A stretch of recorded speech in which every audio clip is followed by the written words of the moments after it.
Good day everyone, I am Jason van Heerden, the registered dietitian at Irene Village Care. Today I want to talk about something very quick, and that is cheese. And I know a lot of you love your cheese, and I want to talk about that principle that going forward is that we know that for sustainability, a lot of times that it's a lot of small habits that actually come together that make a huge impact. And sometimes we only need one or two small things to change, and that can actually make a big impact on our weight and our health and those type of things. And I want to talk a little bit just about a principle with cheese that can be applied to a few other things. So let us take 30-gram block of cheese, right? So this block of cheese, if we say, for example, with this picture that's popped up, you can see it's all very compressed. Now, let us say, for example, that is 50 grams of cheese. But if I take the same block of cheese and I grate it, and we know it's going to create quite a heap, it's going to almost look about double the size of volume of cheese, but it is still 50 grams. But Jason, why is this important? So of course, obviously the nutritional information is going to be exactly the same.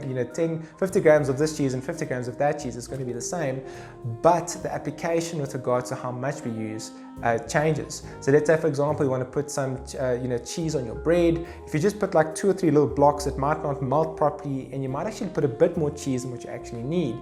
Meanwhile, with grated cheese, we can actually spread it a bit more evenly, and we end up actually having less cheese overall, for example, that we'll then eat.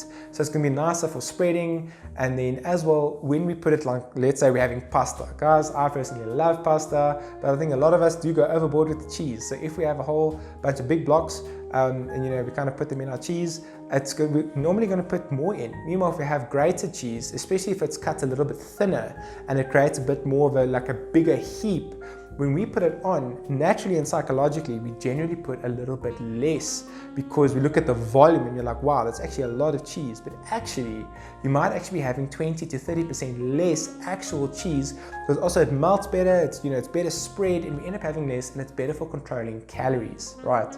So guys, that is just a simple way that we can just look at cheese and volume metrics, just to make sure that we're getting in a little bit less. Meanwhile, on the other hand, if you are trying to gain weight and you want to get a bit more calories in, maybe using a bit more solid pieces of let's say cheese that we use in our food and on our bread, for example, might be easier to actually get a few more calories in. So just, guys, a super quick video just on cheese, and actually how just grating it can actually make an impact on the amount we get in. And if we do this a couple of times, over a long period of time, can actually make quite a big impact with regards to the amount of calories that we're getting in. Guys, I hope you enjoyed the video. Please leave a like, and please make sure you subscribe, and I'll see you guys in the next one. Cheers.